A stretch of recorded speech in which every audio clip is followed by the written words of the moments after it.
good morning everyone, my farmer friends. This is Corinna, and today I am coming at you from a different place in my house. Do you like my new setup? My chicken that my child made for me, and I don't even know what's over here. Can you see my farmhouse over there? So my husband was just telling me, you need to put something behind you. We need like a painting here. But it's the one place in my house where I have a backdrop. I'm trying this today standing instead of sitting, and see if I'm a little bit more energized that way. So today, as promised, I am going to be talking to you about the elements of an effective sales page. And I have to tell you, 2 years ago, when I first started this journey of online marketing, I didn't even know there was such a thing as a sales page. I just thought, hey, I need to have a link on my website to my store, and people need to hit that link and it'll take them to sign me up. But I have since learned that there is a lot of value to having a sales page, which is also known as a landing page in the online marketing world. And it's a special page whose entire purpose is to get the buyer to do one thing, the viewer to do one thing. And sometimes a landing page is trying to get you to to buy something, in which case it's called a sales page, a sales landing page. Sometimes the landing page might be trying to get you to give them your email address so that they can funnel you away as a lead. That's called an opt-in page. And sometimes the landing page may just be an information page to give information, but it's always trying to get you to do something. And so the sales page has a lot of power if you put it together the right way. And as I was studying this, again, in the online marketing space, I learned that there's actually a formula for how to put together a sales page on your website that will lead to higher conversion rates. And I began to look at those elements. I tried playing around with them. I'm going to talk to you today about a tool that's really powerful, that's helped me make them actually look really pretty and professional, called Lead Pages. But I first want to dive into the elements of an effective sales page. And as I do this, I don't know if you're going to be able to pull this up while I'm talking to you, but there is our sales page that we put together to get these amazing results for our customer retention. You can find that at sharedlegacyfarms.com/box. And I'd like you to pull that up during this discussion here, during this tutorial, because I want you to be able to look at an example as I go through these elements. I want you to see how we put them into place, and I want you to kind of maybe evaluate and see if you think it's effective. You might look at my sales page and think, it's too long, or it has too much of this, but I want you to kind of see how I tried to take this formula and put it into action. And that particular sales page is the one that led to, as I said, a 78% retention rate for my current members. And I used the same one. I adjusted it a little bit differently. I took out some things and swapped some things out, but I ran that same sales page for another week, and it brought me up to 95% sold out. So, which is where I'm sitting right now as of, I guess we're November 7th, November 8th. What is today? I don't even know. So take a look, pull that open, and as I go through these elements, I'm going to kind of point them out to you in my page. But first I want to start out with the process, kind of the 5 steps that you go through before you even put these elements together. And so maybe if you want to just kind of write this down or put this on your, pull out your iPad and put it in your notes there.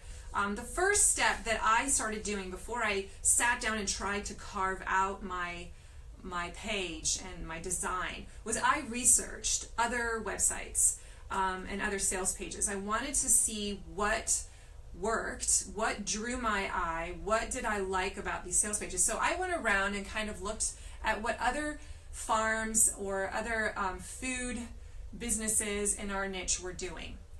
And specifically, I went and looked at Blue Apron. I went and looked at HelloFresh. I also subscribed to those products for about a month just to get the experience and see what all the fuss was about, so I knew my competition. But I also looked at some other websites that had nothing to do with food, and I just tried to figure out, what do I like about these really great looking sales pages?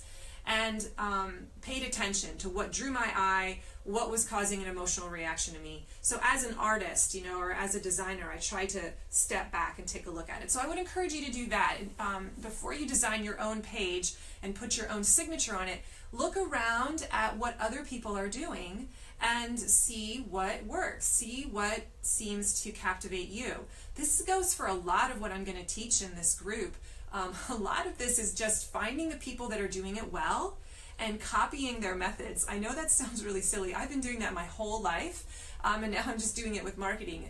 And the same is true now. You just take a look at what works here. What's the visual component? What do you like about it? What do you like about the copywriting? And just make a mental note. Okay, so I would definitely recommend looking at Blue Apron, as much as we all hate Blue Apron and wish they would die a slow death, right? They're our competition.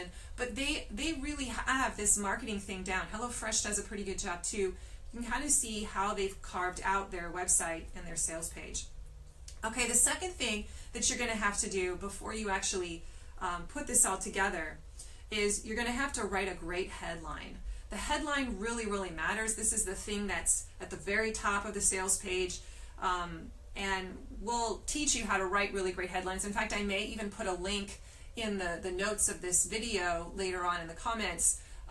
If you just Google great headline formulas, Google headline formulas, and you're going to get a whole bunch of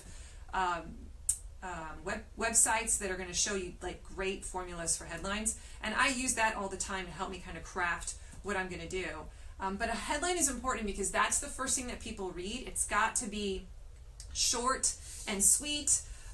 It's got to get their attention. It's got to get them to want to keep reading down the page. And it also has to, what I like to say, it has to be caveman stupid. It has to be something so that it has to pass the caveman grunt test, right? So that someone comes to your sales page and they can tell within 5 seconds what this page is about. So that's challenging. So I spent a lot of time thinking about my headline. What is it that I want to say to kind of encapsulate what this whole page is about, all right? So it needs to be specific. It needs to be curiosity driving. And the language of that headline can even use some of the words of your customers. So I know I've talked a lot about that in the past, that when you do these surveys or you do these interview phone calls with your customers and you figure out what it is that they really, what they like about your product, why they're coming to your farm, why they're buying your CSA share, why they support you, you can kind of put some of that language, some of those stories, some of that copy into the headline or into the sub-headline underneath it. So if you take a look at the page that we built, our headline for the sales page was, "Our weekly box of vegetables will change the way you eat." And then I had a sub-headline underneath it, a couple of them. One that said, "Certified organic vegetables that actually taste good." And then underneath that, "We don't just grow your vegetables, we teach you how to eat them." Okay, so those were headlines that I really tossed and turned over quite a bit. I probably will change them next year a little bit. I feel like I get better and better at this every time.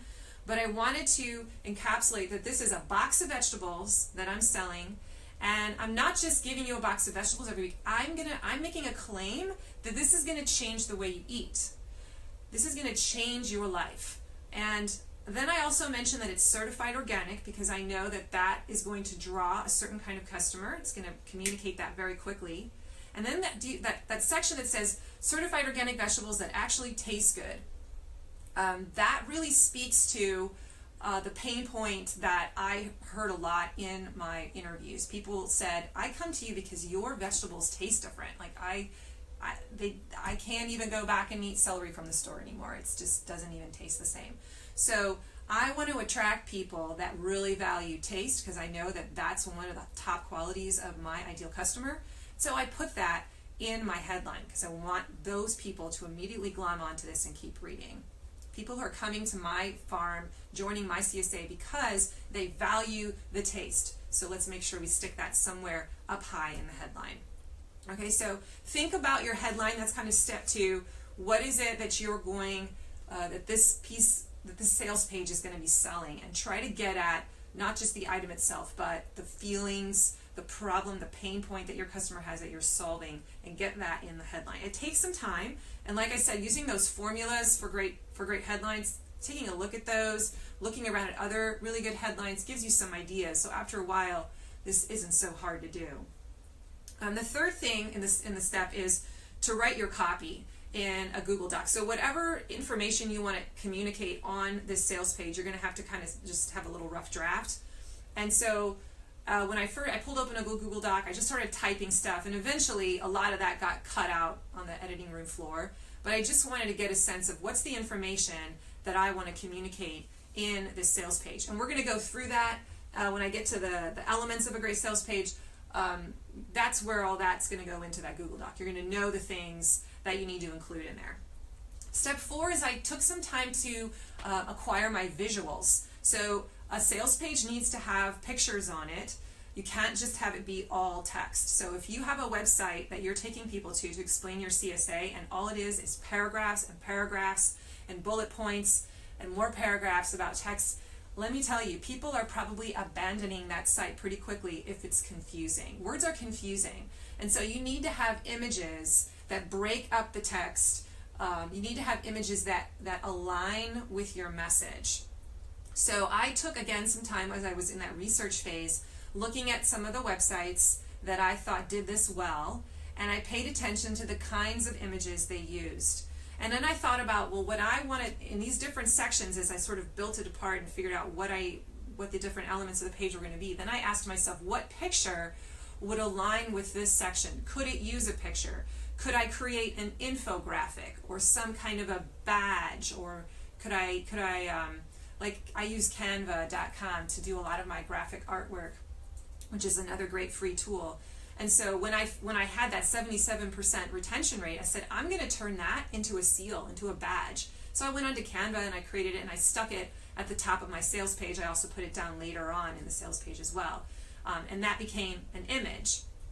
But you also want to think about, obviously, about photographs.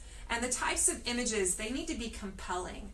Now, I always say that you need to think about your copy first and then your images second. So the words on the page are more important than the picture. But the images take their cue from the copy. So if you look at my sales page, I just love this picture that's on here. And this came from one of the photographers that I hired, from her son. She was in her house, and she just put the box up in her kitchen, sat him in the middle of all these vegetables, and just let him start eating, and she just snapped away and took pictures. And I got a lot of really good photos from her, but this one was one of my favorites because it's showing a picture of my customer eating my produce. It's a smiley, happy picture of smiley, happy faces, smiley, happy customers using my product. And in this case, it's a child. So I'll probably create another sales page, and I'll test that with a different image of maybe a customer of mine in their kitchen preparing the food, maybe sitting around the table preparing their food. I'm going to try some different photo shoots. But getting a picture that aligns with your message is really important. So I did spend some time thinking through the kinds of photos that I wanted and then acquiring them. So I did hire a photographer. I traded out produce with her. I didn't have to spend a dime. She's actually in my CSA, and she has already done 2 photo shoots, and I've scheduled a third one where I've told her I need us to have a picture of people using my food in the kitchen and eating it. So let's create that scenario. So infographics, photos, and then even typography. So I would look around when I was in this research phase. I looked at, like, what's the typography like? What kind of fonts do I like? What are some of those websites doing? What pops out? So you want to kind of just pay attention to that a little bit, because when you build your sales page, there needs to be a continuity in your fonts. You can't be using 5 million fonts, and you want to use fonts that are readable, not necessarily the fun cursive-y ones that are pretty. They need to be able to be read. So I do think about that. And then finally, the 5th step is to create what's called a wireframe. So once you've done all these other 4 steps, you've researched, you've figured out you've thought about a headline, you've gotten the bulk of your copy somewhere in a Google Doc, and you've acquired or thought through your photos and maybe what kind of infographics would be cool to have, then you develop your wireframe. And a wireframe is a fancy word, I didn't know what that meant either, for a rough draft, like a sketch. And I showed you my example like this is what it looked like for me. I literally just pulled out a couple pieces of paper and I started sketching it. I'm like, well, based on what I've seen other websites doing, this is kind of how I imagine it looking. And this was my first draft. So up here, I know you probably can't see this, but I had my logo and I wanted some badges up here and I wanted the big buy now button at the top right hand corner. Then I wanted a picture, I wanted some kind of a headline, and I wanted a big orange button right in the middle that said buy now or join now. And then I had just my different sections that I built out. Now I ended up at the end kind of shifting some of these sections around, but this is what's called a wireframe. So you can either do it on a computer, I suppose, if you're really fancy, but I think it's just easier to sketch it out with a pencil and a pen. And then I used this to help me create my rough draft. Now if you don't know how to build a sales page, I'm going to teach you, eventually I'll show you a video that teaches you how to use lead pages. But if you don't want to end up using lead pages, then you can take this to a designer, a website designer, or you could even hire one online, and you could say, I want it to look like this, can you put a rough draft together? And people will do that. And it's not an unreasonable fee. I mean, it's a few $100s, I think, to ask someone to put something together like this, especially if you have a lot of the elements in place. So those are kind of the 5 steps to building the sales page, like the process. And now I want to go through the elements of a great sales page, because I think that's probably what you're waiting for the most. And this is going to be the meat that feeds into the content here. So I've already talked about, well, let me just back up and just say there is a science behind this. So I'm not just giving you my ideas. The stuff that I've learned is based on research. It's based on people that have gone out and tested this and measured it, and they've gotten data that shows these elements lead to higher conversions than these. Sometimes these companies, like Lead Pages is one of them, but there are other landing page tool companies. They've even figured out exactly where the buy now button should be to get the highest conversion rates. So I mean, there's just a science behind how this is put together and in what order it works best. So I'm going to give you the 10, I think there's 12 different elements. You don't have to, I didn't use all of them, but I did use quite a few. And then I just kind of put them where I thought it made sense in my flow. I haven't tested this with data to see if I move this section up here, will it have greater, I got a good retention rate, so I don't feel like I need to do that. But let's dive into this and go through them. I've already mentioned the first one. I'm not going to go into huge detail on it anymore, but the headline is one of the most important parts of your sales page. So as we go through these elements, I want you to pull up the sales page that I put together, sharedlegacyfarms.com/box. And hey, you know what? If you want to look at this as a template for a sales page that you could design eventually, go for it. You know, like I'm all about it. It's going to be different for your farm because your customers are going to maybe respond to different words, but this will at least give you kind of a template what to think about. So the headline, you want to get their attention. You want to really think through what is it that I'm selling. What the headline should address the pain point or the problem that you are trying to solve for your customer. I'll probably do a whole video on that at some point, but your messaging revolves and spirals around a problem that you are solving for your customer. Now you're probably thinking, my customer doesn't have a problem, I just want to buy vegetables. No, listen to me. Your customer, deep down, there's an inner need that you are meeting besides just giving them vegetables to eat. So that might be the outer physical manifestation. Yes, I'm hungry, I need to eat food, but there's a reason why they're coming to you. And so you need to identify what is that deep down desire that I am satisfying for them. And that comes out when you do that research, when you do those calls with your customer, and you do those surveys, you can start to pick apart and see what those problems are. So I know for my customers that I am allowing them to check off a box in their life where they feel like I'm doing something to support sustainable agriculture and help my environment. Okay, I don't know why that's happening for these people. All right, so this is an inner need. They may not even know that that's what's going on, but that's a piece of this puzzle for them. there are people in my CSA who feel elevated when they eat my produce. So there's a like a status thing going on here. Part of that may be because we're an more expensive CSA, but we have a lot of all these bonus features. A lot of people in our community are wealthier. So there's a little bit of that piece going on too, or I can get these more elite foods that most people don't see at the grocery store, and I am making these fancy meals in my home, and you're helping me feel like I'm providing a fancy meal for my family. Okay, so really just get inside the head of your customer, and your headline addresses some of that pain point for them. Okay, the second element of a great sales page is that it has compelling imagery. I also already talked about this, so I'm not going to dive into that anymore. But so headline, imagery. The third element, somewhere on your sales page, you should have testimonials. Testimonials are super powerful. And in fact, I think I did a video already. You can look it up in the Facebook group, Backlogs video library. I think I did a video on how to find testimonials from your customers. But you want to have 1 or 2 testimonials sprinkled throughout your sales page. This is important because a customer is reading all your information, all your copy, and they want proof that it worked, that what you're doing is changing the way they eat, or that your vegetables actually taste good, or that they're growing in some way.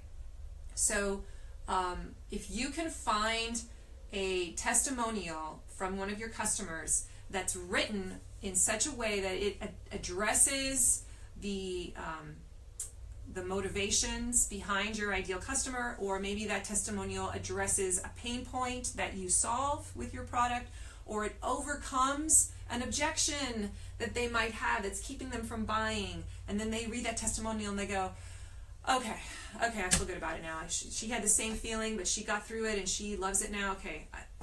So you want your prospects to read that testimonial, identify with it, and feel like, okay, somebody else likes this, it worked for someone else, it's going to work for me. So a lot of times, once they get through some of your content, I like to sprinkle the testimonial in like halfway through, and then maybe towards the end as well, if they actually make it all the way to the end of the sales page, because often that's the final tipping point that causes someone to click buy now. Okay, so how do you find those testimonials? Again, reference that video in the video library where I talk about that, but I actually collect testimonials. So I have a mechanism in place in my business where I am on the hunt, on the prowl for them. So when I actually ask for them, so there is a time in the year when I ask people to give me testimonials and tell them to go to my Google page or to go to my Facebook page, business page, and write a testimonial. And I can pull from those. But sometimes people just write me emails about how much they loved the Romanesco, or gosh, those carrots tasted amazing, or I just wanted you to know that my kids are now eating vegetables and they never used to, and they won't even eat the baby carrots anymore, and whatever those might be. And I take those emails and I copy and paste them and I put them into a Google Doc that I've labeled testimonials, and I put down the name of the person and the date that they gave me the testimonial. So I'm kind of amassing this huge library of testimonials. And when I then need to build one or build a sales page, I went back and looked at that, and I found the one that I felt like worked the best. So there is a good, and there's a really good kind of testimonial, and then there's sort of an average testimonial. So the quality of your testimonials matters too, and there's a way to coach people to give you the kind of testimonial that you want. But I would also just pay attention to that. Don't just have something that says, I loved this CSA, it was so great.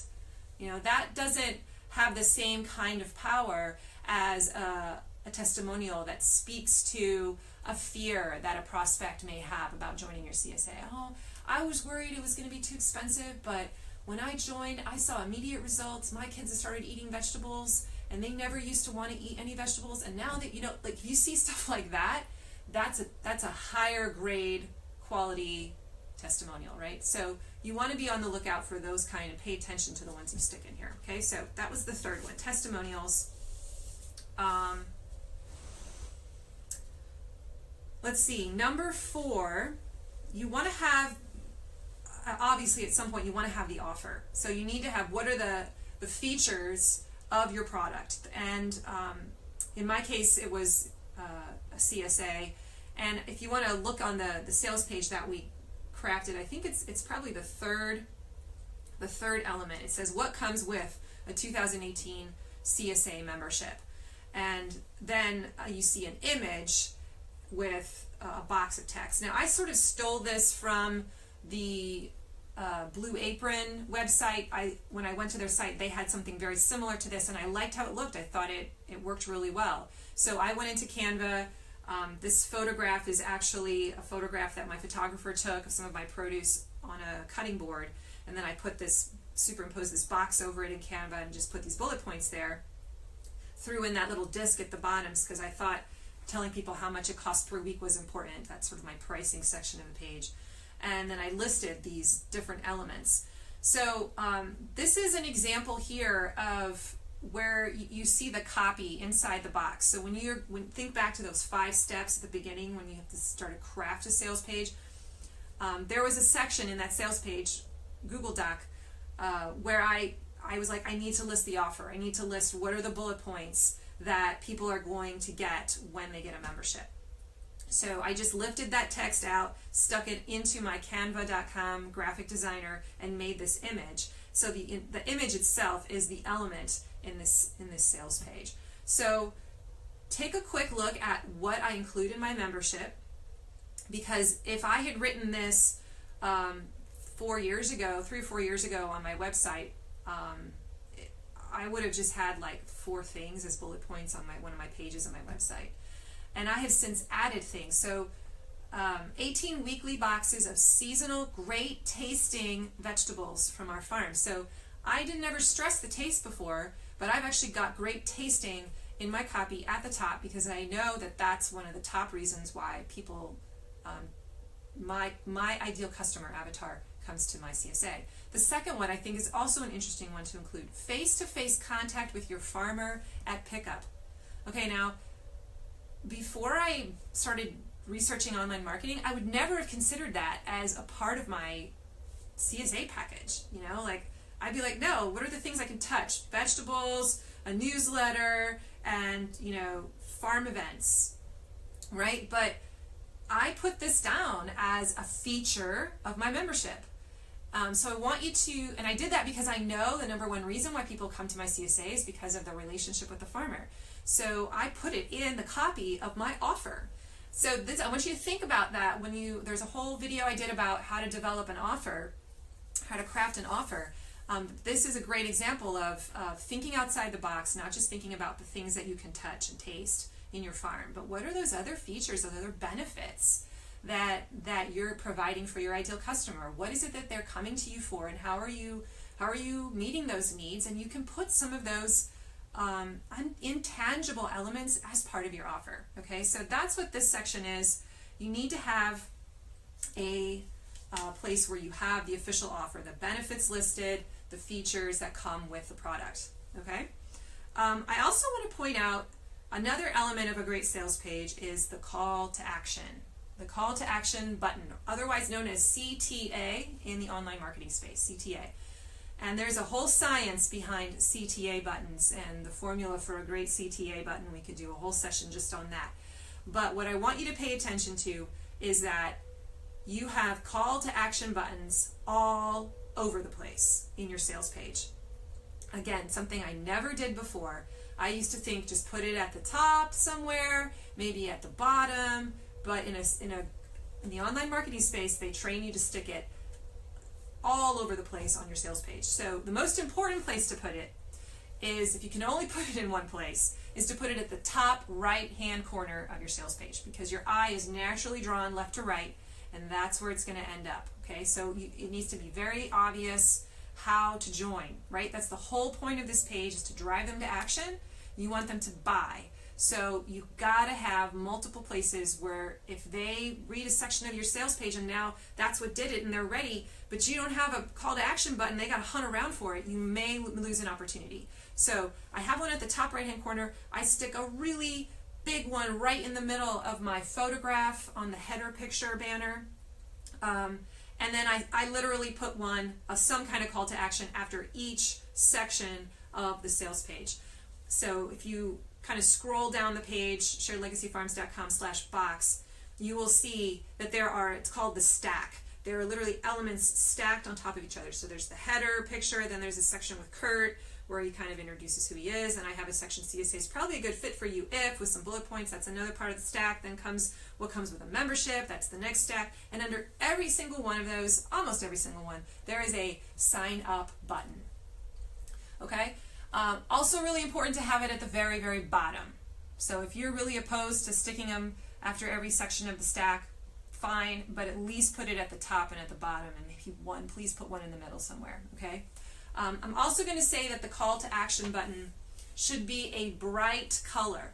I see a lot of websites that don't do this. I feel like they're missing out a little bit. They try to blend it in with the color scheme of their page. Listen, it needs to stick out. It needs to be so obvious that this is where you click. So our brand colors, we have kind of a cranberry and a green and like a mustard, kernel mustard yellow, and then we have this orange. And I chose orange, and I kept it orange for the whole thing so there was consistency. I wanted people to know this is the button to push if you want to join. Okay, so that's another really important element, the call to action. And what you put on that call to action button also matters.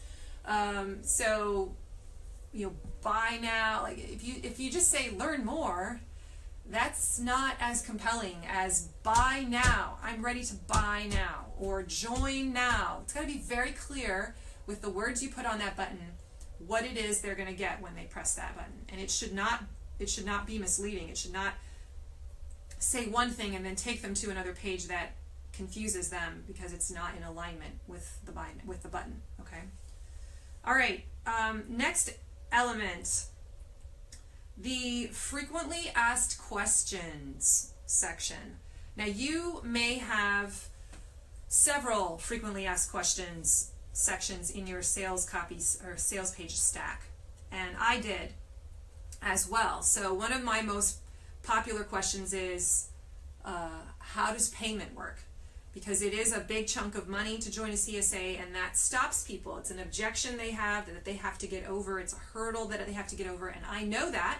So my sales page is designed to get them over that hurdle. So I have a section in the stack that addresses that very question.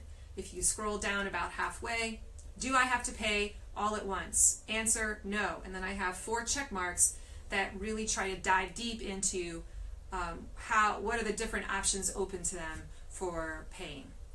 And then once again, under that, I have sign up now, because if that was the objection that was keeping them from buying and I have just solved it, then they might be ready to go, and I want to make sure I have a button there waiting for them.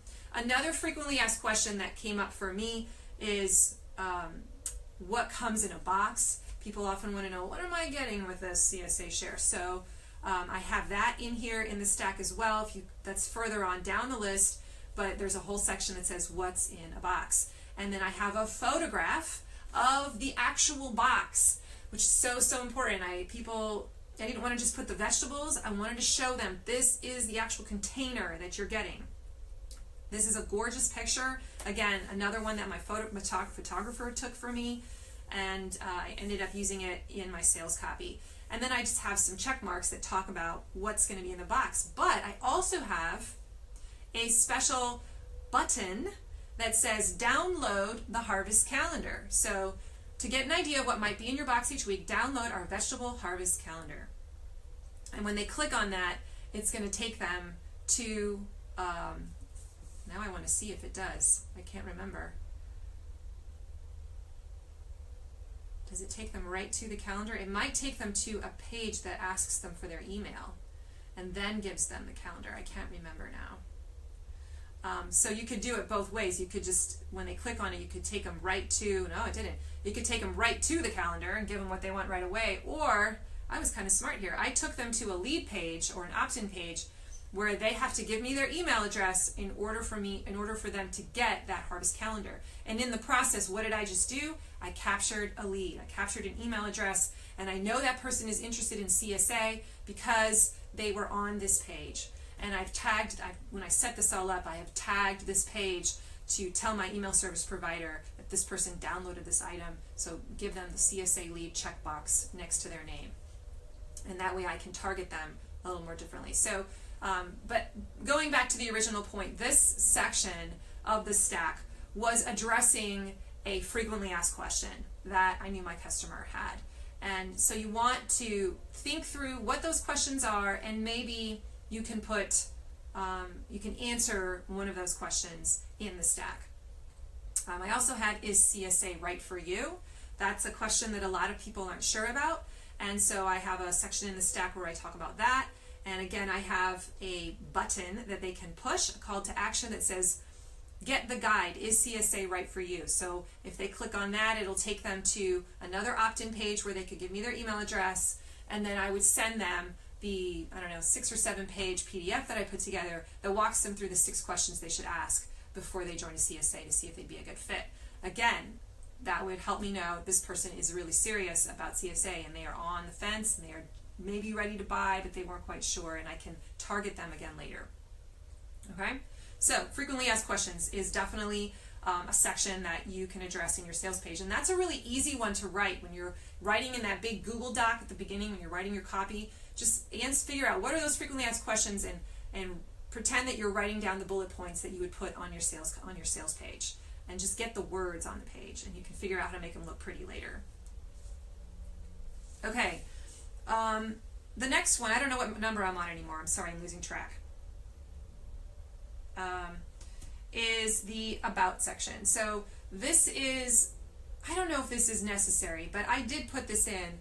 It's actually the second element on our page. And I guess I would call this the place where people can see a picture of the farmer. The reason I decided to put this in at the end of the day was because I knew that my customers, based on my survey results, valued the relationship with the farmer above all else. That was the #1 reason they joined. So I thought, if that's true, then I should put a picture of the farmer front and center right after the banner picture so that they can see what he looks like. This is the guy they're going to identify with. This is the guy I want them to grow to love over their time with us. And then so I just put a little, I had Kurt kind of just talk to me and say, what would you want to say to these people? And he gave me, his ideas, and then I fixed them. And I used, I did use some words in his copy here that that speak to my customers' needs and wants. So I'm going to read it to you. It says, "Hi, I'm Farmer Kurt, and I don't just want to grow your vegetables, I want to grow you. If getting to know a farmer is important to you, I can promise you I'll over-deliver on that. I'm hoping you'll decide to support my family this next summer by joining my CSA. It's a pretty special community. Come on in and you'll see what I mean, ... Farmer Kurt." Okay? Short and sweet, 3 or 4 sentences. You don't want a lot of text on your sales page. But I thought it was important to have that sort of about section where you can meet the farmer and get an inside scoop or an inside view on what he looks like and what his heart is. Okay? So that's a really good picture of my husband. I would pay attention to the picture that you put there of yourself. It needs to be a smiley, happy picture. But you also still need to look like you're a farmer. So don't get all dressed up in your Sunday best and take a photo. I would make it look like you're out working or that you're out doing the job, but we caught you at a really picturesque moment. And again, the words matter, so it needs to sound like your voice. It needs to sound like a farmer would talk, simple, but it also needs to speak to what your customer kind of wants to hear too. So, all right, that's the About section. Video. We did not use video, but a lot of sales pages will use video, and that is something that you could add in if you had, I'm trying to think, it would probably work really well for like a frequently asked questions section. I know we've made a video that answers the question of what's in your box, where we actually show people what's in your box. I could have put that in the stack instead of the picture of what's in your box, but I decided not to because the picture, the video wasn't great production quality. I didn't make it designed for that purpose, for a sales, a nice sales page, and I thought that the photograph of the box looked prettier, so I ended up using that one instead. But you could create a short video with your iPhone on a tripod where you just get in front of it and then you answer a particular question. Or it could just be an introduction. Hey, I'm your farmer, da da da da da. And you could put that in your About section instead of a photo of you. It's just a video that they could click and watch. So that is an option. I didn't end up using that, but you could. Price. Okay, price is another piece that needs to be in your sales page. If there is one thing I didn't do well, it was that.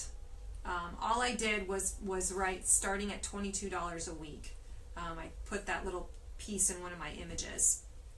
And I did that partly because I felt like the pricing was a little confusing because we have so many different elements in the CSA. We've got the half share vegetable and the full share vegetable. We've got the eggs you could add on, but you don't have to. And we've got fruit and we've got cheese. And I just thought, that is just too much. That's going to confuse people. And if you confuse, you lose them. So I decided, how can I make this easy? And I said, well, if they just get a vegetable share, it comes to about, like if this is all they get, this one basic membership, what does that cost? And then that's why I just said it's $22 a week.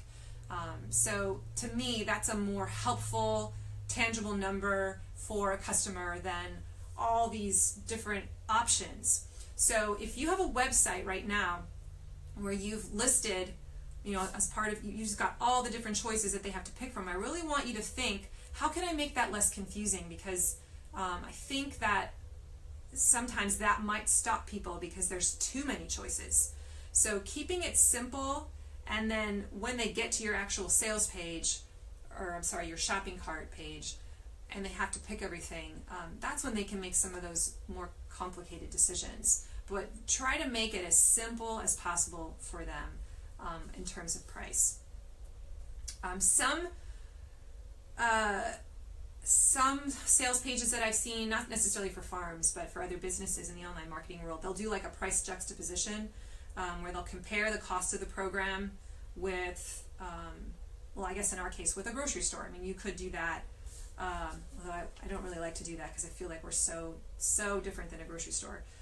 You could have pricing tiers too, so we didn't do that, but you could explore like classic, deluxe, VIP, so maybe some CSA packages have more benefits, and so you could name them something else.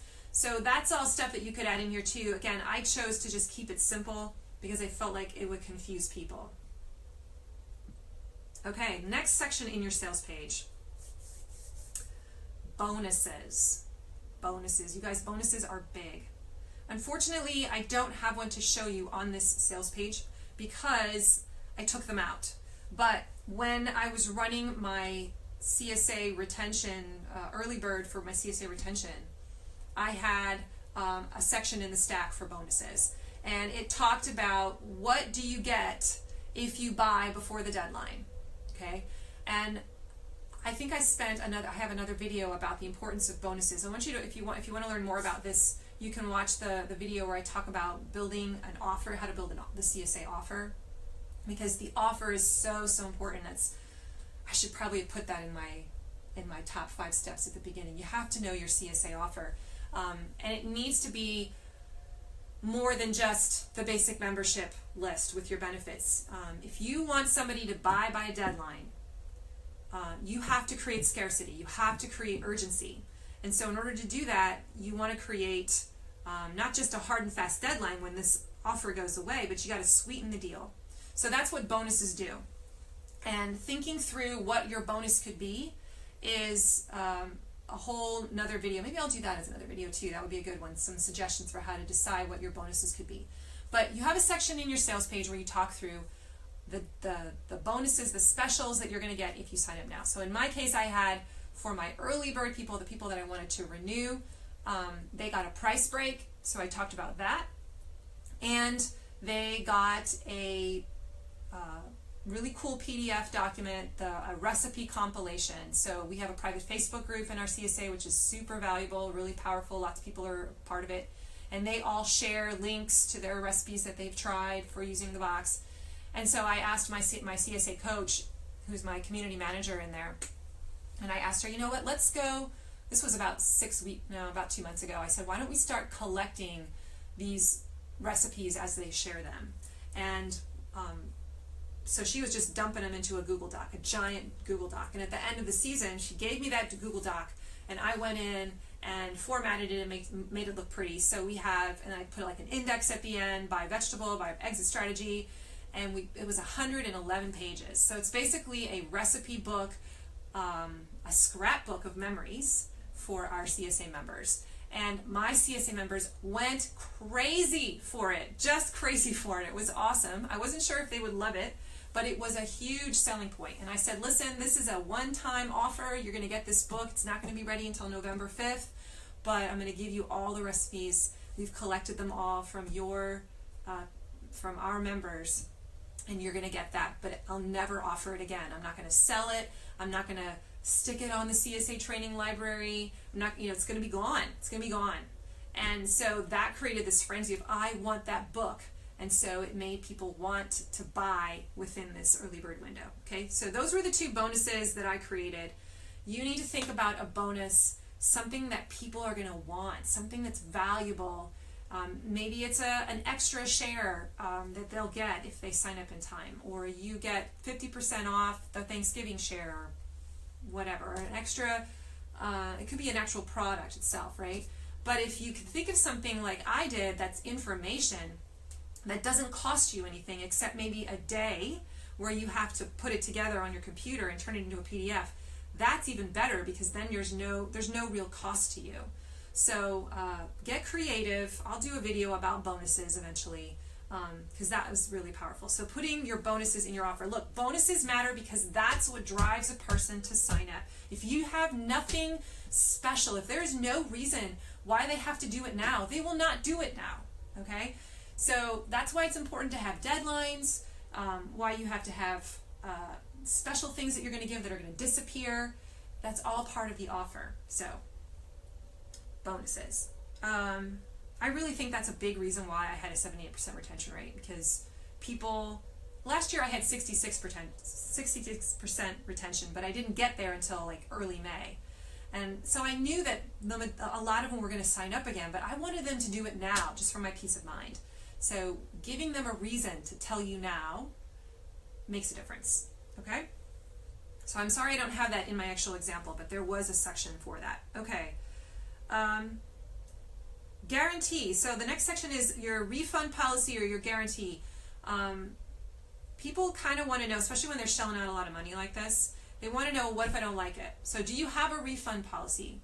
And if you do, what is it? And I would recommend putting that in your stack towards the bottom, because it's not as important, but somebody is going to want to know, can I get myself out of this if I really need to? Like, what if I move before the CSA starts? Will I get my deposit back, or will I get my money back?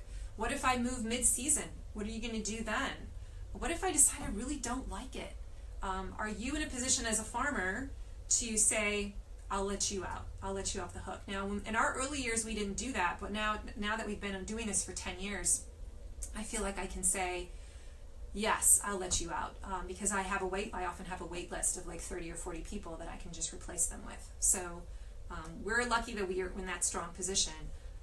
But depending on what you're able to offer them, you want to spell that out in your sales page. And I did put that at the very, very bottom, our refund policy. And I tell them, I'm pretty sure you're going to like my CSA because of all the support that I'm going to give you with our CSA training program and course that we have and our Facebook community. But if you don't, we'll issue you a refund. And we just ask that you give it a try for 6 weeks, because I kind of teach in my CSA training course. I have a lot of content that I teach on the front end, and I kind of tell people, look, you got to give it 6 weeks to see results. And if you don't, and it's really not feeling like a good fit, then it's probably not a good fit for you. And then I'll let you out, because frankly, I don't want you in my CSA if you're not having a good time. All right, so another section that you could put in, this kind of went back with pricing, was payment options. So you could, if you have different ways that people can pay, you want to communicate that. That was kind of in my frequently asked questions section. I address, how can you pay? Do you pay all at once? Do you put a refund down? Can you pay? Do you get a discount if you pay all at once? You could put that in as well. Countdown timer is another element that goes in a lot of online marketing sales pages. Very, very common to find it. And I have never tried doing it. I didn't even know how to do it, but with this great tool, Lead Pages, it was easy to do. A countdown timer is literally a stopwatch that's counting down in real time within your sales page. So a person can scroll down and see it, and it'll tell them 4 days, 3 hours, 22 minutes left. And it just keeps ticking down as they're watching it. Those countdown timers are really powerful, especially if someone comes to your site on the last day or two.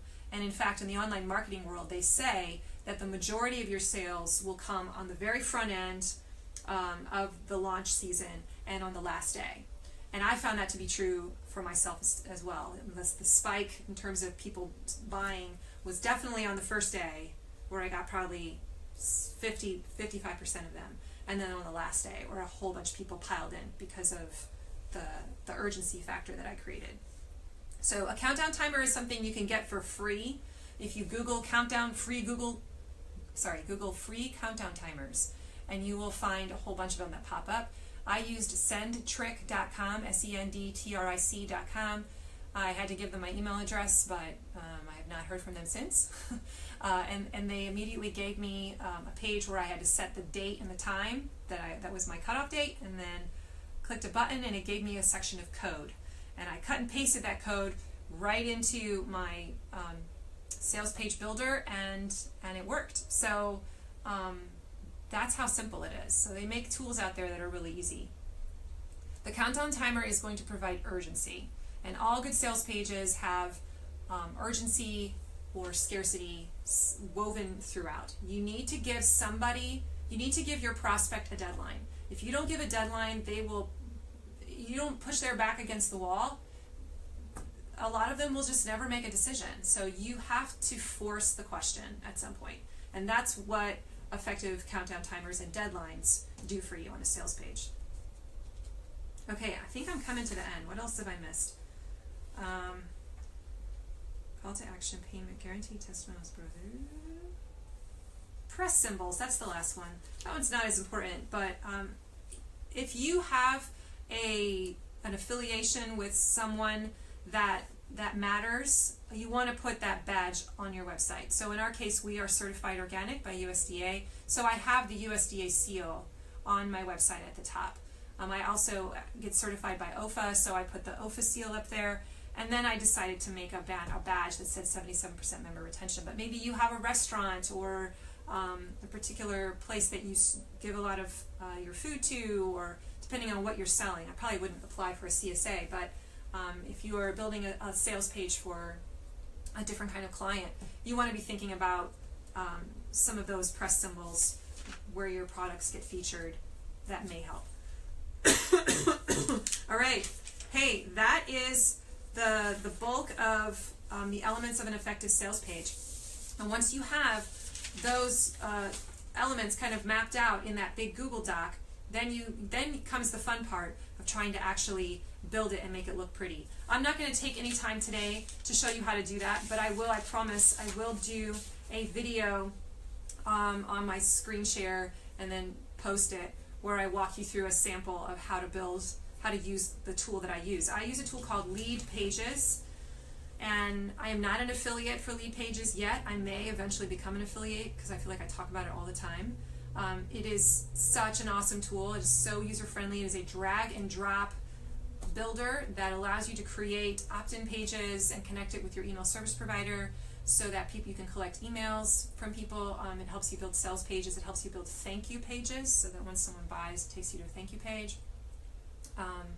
So it's a super awesome tool, and they've also built these templates that you can start with and then kind of work off of them, which is what I did for this sales page. And I just swapped out a different picture, and then I cut this section and added this one instead. It was terrific. The cost of Lead Pages depends. There's, I think, 3 different pricing tiers, and I think I'm doing the first one.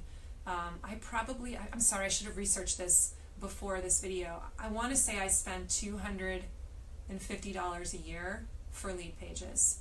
But let me tell you, it is so worth it because I could never build this website stuff by myself without it. It took a few tries to get good at it and to feel like I knew my way around the tool, but they have some phenomenal training programs and videos that come with, you know, your membership, I guess, so that you can learn how to do it, how to use it, and you play around with it, practice using it, and eventually you kind of get a feel for it. So Leadpages, I think it's leadpages.net. Sorry, I didn't look that up. But check that out if you want to learn more about it. I think they even do a free trial so that you can play around with the tool. That is what I use to build this stuff.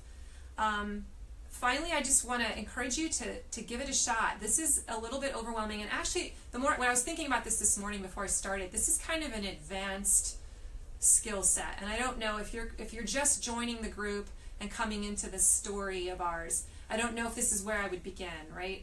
In the online marketing world, there's so many other things I think that are probably more important to learn first, like the concept of the funnel, the marketing funnel, and learning how to find your ideal customer avatar.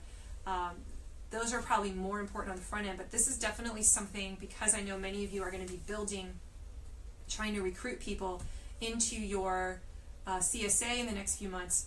This is a really powerful skill set to learn. What's really awesome about it is that if you can build one that looks this professional and beautiful, it says something about your brand. It says something about, wow, that farm's kind of tech savvy, or that farm's in the 21st century. That farmer communicates the way I do. And this is kind of hard for us to embrace, I think, as farmers, but the reality is that more and more of our future audience is becoming computer-centric.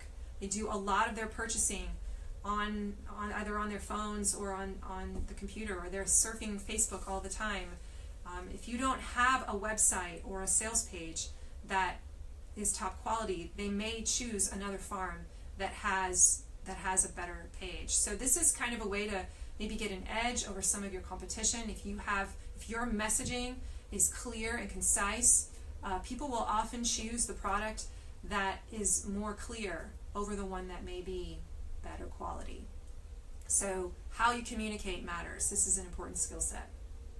All right, one final comment. I want to talk about sales pages. The purpose of a sales page is to lead someone to your cart, your sales cart, right? So a lot of times when I first started my journey, I just had people coming to my basic website, whatever page I made on there where I tried to explain it, and then I had a buy now button, and they clicked and it took them to Small Farm Central where they could sign up. The purpose of a landing page, of a sales page, is to be that page that explains it all, that deals with objections, that helps a person identify with you and say, that's me in there. That's me. They're talking to me. I am their customer. And if you can make that happen, then they will push that sign up button. The sign up buttons should all take them to that tool, whatever you use, the shopping cart tool that you use, where they actually then order the product, okay? And there is a science and art behind those as well, because a lot of times people will abandon the cart halfway through and not finish buying. And there's some things you can do when you design those to make sure that doesn't happen, but I won't teach you that today. I hope this was super helpful. Let me go check my page and see if anyone was even asking questions. I know this is at a weird time of day. And we'll see. Oh my gosh, have I been sideways this whole time? Oh, that stinks. All right. Well, I'm going to have to fix that. I hope you guys have a great day, and I will do my next video tutorial next week on Thursday as well. Hope you guys have an awesome week. Take care, guys. Bye.